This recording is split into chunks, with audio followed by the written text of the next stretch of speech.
बधाई देना चाहूँगी कि जो सरकार आज तक कर नहीं पाई या महिलाओं के लिए सोच नहीं पाई, महिलाओं के लिए वो चाहती तो बहुत कुछ कर सकते थे लेकिन आज तक नहीं हो पाया, वो मोदी सरकार ने अगर कर दिया तो मैं उनका बहुत बहुत धन्यवाद देना चाहूँगी कि ये हो गया है पूर्ण रूप से भी और आगे भी हम इसके लिए हम शक नहीं कर सकते। अगर बोल दिया गया है तो 2029 तक ये 100% आ ही जाएगा और महिलाओं को मिल जाएगा। मोदी जी का बहुत बहुत शुक्रिया करना चाहूँगी जो महिलाओं के लिए उन्होंने आरक्षण ये 33% किया और हम महिलाओं को ये जय में दिया और ये पास भी होगा। और जय कहने में बहुत ही खुशी की बात है, हम महिलाओं को आगे बढ़ने के लिए मोदी जी हमेशा हमारा साथ देते हैं, हमारा सहयोग देते हैं।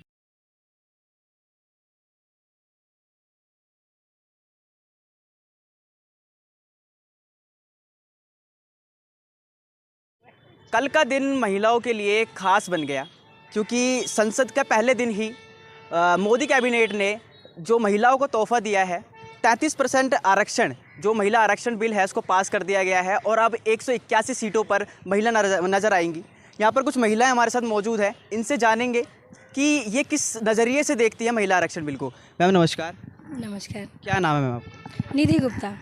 मैम 33% आरक्षण मिला है महिलाओं को 181 सीटों पर, अब राज्यसभा के अंदर भी महिला नजर आएगी, कैसे देखते हैं इसको? ये तो एक बहुत अच्छी बात है, खुशी की बात है कि भाई महिलाओं को 33% आरक्षण दिया गया है सदन में, लेकिन ये अगर ज़मीनी स्तर पर लागू होता है, जैसे अभी तो उसमें समय है, ज़मीनी स्तर के हिसाब से ये लागू होता है और महिलाओं को उनकी पावर दे दी जाती है तो ये और ज़्यादा खुशी की बात होगी कि अब महिलाओं के सम्मान के लिए, महिलाओं के लिए कानून बनाने के लिए कि 33% महिला वहाँ पर खुद अपनी पावर का इस्तेमाल करेंगी और हमारे लिए एक नए कानून की मांग कर पाएंगी कि समाज में ये बुराइयां चल रही हैं, ये कुरीतियाँ हैं, यहाँ महिलाओं के साथ भेद हो रहा है या ये समस्या आ रही है, तो उनके लिए जो आज तक नहीं हो पाता था, प्रॉब्लम होती थी कि पुरुषों के बीच में वो कैसे बोले क्योंकि कुछ ही % महिला थी। अब जब 33% महिला एक कानून के लिए, एक सवर में आवाज़ उठाएंगी महिलाओं के लिए, तो हो सकता है कि कुछ नया और बहुत बेहतर और अच्छा हो पाए। मैम 60 सालों से ये जो आरक्षण था इसको रोक दिया गया था, 60 सालों से इसके ऊपर कार्रवाई चल रही थी, लेकिन अब जाके ये पास हो पाया है, इस बारे में क्या कहेंगे? ये जो नहीं समय की बात है, लेकिन ये भी पता है कि सरकार भी सबके अलग अलग थी, कितनी बार ये आया भी लेकिन इसको रोक दिया गया, फेल कर दिया गया किसी न किसी कारणवश, किसी न किसी कभी। 10 साल पहले 2010 में भी इसका हुआ था लेकिन फिर भी रोक दिया गया था इस। तो अब हम ये कहेंगे कि अगर 19 सितंबर कल के दिन 2023 में अगर यह आया है तो इसकी भी अभी समय सीमा निर्धारित की गई है कि अभी 2029 तक ये होगा, तो वही कह रहे हैं कि इस बीच में ये पूरी तरह से ज़मीनी स्तर पर आ जाए। अभी तो जैसे पिछला था लेकिन अब इसको बोल दिया गया है कि है पूरी तरीके से महिलाओं के लिए है, तो ये ज़मीनी स्तर पे भी कार्य रूप से लागू हो जाए तब बहुत अच्छी बात है। तो मैम क्या कहना चाहेंगे मोदी सरकार को कि इससे पहले ये संभव नहीं हो पाया था और अब पहले दिन ही संसद के मोदी कैबिनेट ने इसको लागू करवा दिया है?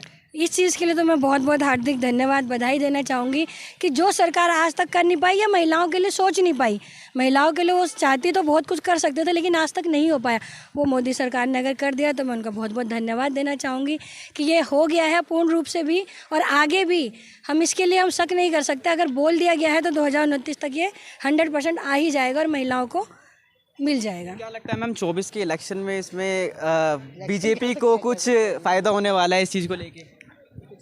देखिए, राजनीतिक पटल पर अगर देखा जाए तो कुछ ना कुछ तो फ़ायदा है, नुकसान तो होता ही है। अगर बीजेपी को फ़ायदा है इस चीज़ के लिए तो कोई इतनी बड़ी बात नहीं, अगर उन्होंने अच्छा काम भी तो किया है। अगर महिलाओं के लिए या समाज के लिए कोई अच्छा काम करता है तो उसको बेनिफिट तो मिलता ही है। अगर यही चीज़ तो पिछले भी 60 सालों से हो रहा है, अगर उन्हें फ़ायदा मिलना था, फ़ायदा हो सकता था तो उन लोगों ने क्यों नहीं किया। लेकिन अगर मोदी सरकार ने ये करा है तो फ़ायदा मिलना भी चाहिए। महिलाओं के लिए किसने किया? आज तक कोई ना कोई कितने कुकृत्य महिलाओं के साथ होते चले आ रहे हैं। क्या किसी ने महिलाओं के लिए आवाज़ उठाई? 3 तलाक, हलाला, ना जाने किस किस के लिए मोदी जी ने किया है और उसको पूर्ण रूप से कंप्लीट भी करके दिया है। तो ये भी पूरा होगा तो उसमें फ़ायदा तो मिलना चाहिए। मोदी जी ने किया तो मोदी जी का ही नाम लेंगे ना, तो बीजेपी का ही नाम आएगा, तो फ़ायदा तो पूरा मिलेगा ही। महिला को पूरा समर्थन देखने को मिलेगा 24 के इलेक्शन? बिल्कुल बिल्कुल मिलेगा। क्या नाम है मैम आपका? मेरा सविता जैन। किस नज़रिए से देखती हैं महिला आरक्षण? देखिए, मोदी जी ने सबसे पहले जो अच्छा काम करा है नए उसमें विस्टा के अंदर, वो यही करा है कि महिलाओं के लिए पहली सोच उनके लिए प्रायोरिटी पर थी। और सबसे बड़ी खुशी की बात है, वैसे भी महिलाएं कमज़ोर तो है नहीं, उन्होंने पहले भी देखा है जल थल वायु सब में आजकल महिलाएं भी गई हैं। उसमें बहुत हमारे उदाहरण है। एजुकेशन के अंदर भी अपने चावला का जो पाठ है वो भी हो रहा है। और जो हमारी 33% है आने वाले समय में जो होगी, अभी जब 5 है 10 है जो भी है महिलाओं का, वो भी अच्छी प्रोग्रेस कर रही है और लड़ रही हैं। और ऐसा कुछ नहीं है कि जब भी कोई कांड होता है तो महिलाएं सड़कों पे आती हैं। और हमारी जो लेडीज़ हैं वो इतनी कमज़ोर और सक्षम नहीं है, वो दोनों घर मतलब घर को भी संभालती है और बाहर भी संभालती है, बच्चों को भी संभालती है और राजनीति भी करती है। रहा सवाल मोदी जी का, तो मोदी जी तो हमेशा से ही पक्ष में रहे हैं महिलाओं के सशक्तिकरण के लिए, तो अच्छा काम किया उन्होंने, नो डाउट। 24 के इलेक्शन में क्या लगता है मैम? 24 इलेक्शन में देखिए, ये तो महिलाओं की सोच के ऊपर आता है। ऐसा नहीं है कि भाजपा खराब है या भाजपा ने कुछ नहीं किया है, ये तो एक सोच है महिलाओं की। अब महिलाएं अगर गलत सोचेंगी तो ये उनकी सोच है, मेरी तो नहीं है। लेकिन महिलाओं को सोचना चाहिए कि अगर वो हमें दे रहे हैं 33%, तो नेचुरली हमें आगे बढ़कर उसमें काम करना है और मोदी जी के नाम को आगे बढ़ाना है और एक अपने अंदर कॉन्फिडेंस लेवल बढ़ानी है। और जब भी हम आगे बढ़ सकेंगे, महिलाओं में कॉन्फिडेंस होगा तभी होगा जो भी कुछ होगा। मैम क्या नाम है आपका? भावना जैन। किस तरीके से देखती है 33% आरक्षण मिल चुका है और 181 सीटों पर अब महिला नजर आएगी? ये तो बहुत अच्छी बात है और बहुत खुशी की बात है कि 33% ऑफ लेडीज़ को अपनी पकड़ मिली है इस पे राज्यसभा में। आदमियों के लिए भी डरने की बात है, जेंट्स लोगों के लिए कि भी अब लेडीज़ का भी एक मेजोरिटी लेवल बढ़ गया है और वो अपने लिए डिसीजंस ले पाएंगी। अपने तकलीफ़ जो बहुत सारी समस्याओं से जूझती हैं लेडीज़, उसके लिए उनके लिए डिसीज़न लेना बहुत मुश्किल हो जाता है। दूसरे पे ही डिपेंडेंट रहना पड़ता था कि जो डिसीज़न लिए जाएंगे उन्हीं को उन्हें फॉलो करना पड़ता था।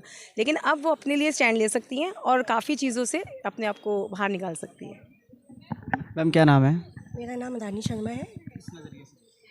तो ये आरक्षण जो मोदी जी ने दिया है ये बहुत ही अच्छा दिया है। महिलाओं के लिए सशक्ति है एक, जो आज तक महिला घर में दबी रहती थी, जय जुल्म सहती थी, सब चीज़ के ओझ में अब महिला निकल सकती हैं।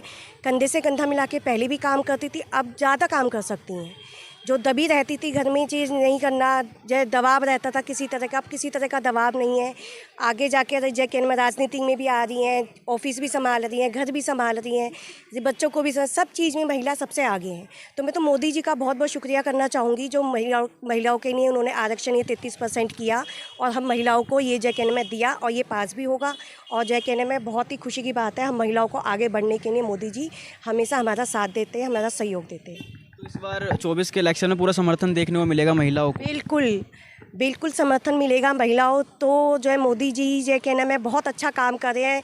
महिलाओं के लिए 3 तलाक भी जो कहने महिलाओं के लिए दिया है, उज्ज्वला योजना भी जो कहने महिलाओं के लिए दी है। जो चूल्हे पे महिलाएं जो काम करती थी, जो बीमारियों से ग्रसित रहती थी, अब उनसे छुटकारा मिला है। कितनी योजनाएं जो महिलाओं के लिए मोदी जी धीरे धीरे लेके आए हैं, उनका सहयोग कर रहे हैं, उनको जो है बढ़ावा दे रहे हैं कि आप आगे बढ़ो, हम आपके साथ हैं। इसलिए जो कहना है हम हमेशा मोदी जी के साथ है और हमेशा रहेंगे। क्या नाम है मैम आपका? सुनीता तिवारी। 181 सीटों पर अब महिला लड़ सकती हैं, इलेक्शन लड़ सकती हैं, तो किस नज़रिए से? सर ये तो बहुत खुशी की बात है महिलाओं के लिए कि जो महिलाओं के लिए मोदी जी ने 33% का आरक्षण दिया है और कि जो महिलाएं घर में दबी हुई थी वो भी अपने अधिकार के लिए आगे, उनको कानून उनके बनाने के लिए आगे वो अपना प्रस्ताव रख सकती हैं। क्या नाम है मैम आपका? आरती चौहान। किस नज़रिए से देखते हैं? सर देखिए, आप सब जानते हैं कि महिलाएं हर फील्ड में सबसे आगे हैं, हर फील्ड में है, चाहे वो जॉब के किसी भी लेवल को ले लो।